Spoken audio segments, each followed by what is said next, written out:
সুপ্রিয় দর্শক, আজকে আমি আপনাদের মাঝে পেঁয়াজ সম্পর্কে আলোচনা করব।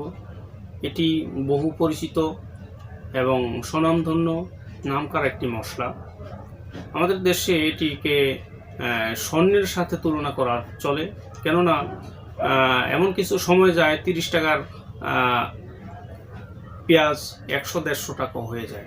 কিন্তু এর মধ্যে যে কি উপাদান আছে, কি আছে না আছে, আমাদের বাঙালি বোঝে না। এর চেয়ে অধিক গুণসম্পন্ন উদ্ভিদ অনেক আছে, যেমন আমলকি, রসুন, আদা, এমন বেশ কিছু ভেষজ উদ্ভিদ আছে যা কিনা এর চেয়ে অতি গুণসম্পন্ন এবং অতি উপকারিতা সম্পন্ন উদ্ভিদ।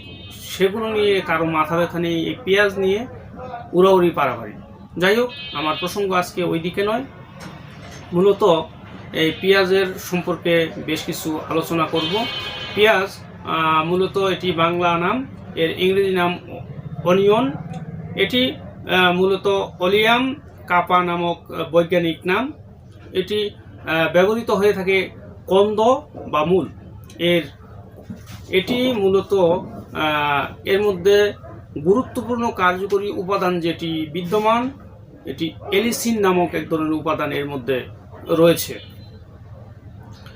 বিশেষ করে এটি যে সকল উপকারিতা আমরা পেয়ে থাকি এই পেঁয়াজ সেবনে, অ্যান্টিঅক্সিডেন্ট নামক যেই সমস্যা, এটি দূর করতে সক্ষম, বার্ধক্য প্রতিরোধে এবং যৌন শক্তি বর্ধক, বার্ধক্য প্রতিরোধ করে, বৃদ্ধের যে ছাপ এটি কমিয়ে আনতে সক্ষম এবং যৌন শক্তি বৃদ্ধি করতে সক্ষম।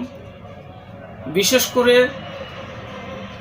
ইহা রক্তনালীর অতিরিক্ত অনুচক্রিকা জমাট বাধা প্রতিরোধ করে, উচ্চ রক্তচাপ হ্রাস করে, মানে হাই প্রেশার যাদের, তাদের প্রেশারটা কমিয়ে আনতে সক্ষম।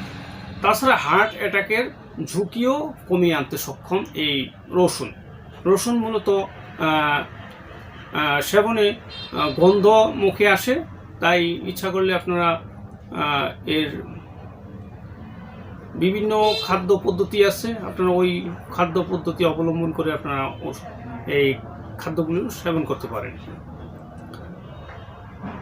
আমি বিভিন্ন সময় বিভিন্ন ভেষজ গাছগাছরা, লতাপাতা, ফলমূল, শিকড় বাকড় এবং অন্যান্য ভেষজ উপাদান বা ঔষধ নিয়ে আলোচনা করে থাকি, সম্পূর্ণ ইউনানি, আয়ুর্বেদিক এবং হার্বাল ঔষধ। তাই আমার ভিডিওটি যদি আপনাদের ভালো লাগে, লাইক, কমেন্ট, শেয়ার করবেন এবং সাবস্ক্রাইব করবেন। আমার জন্য দোয়া করবেন। আল্লাহ হাফেজ।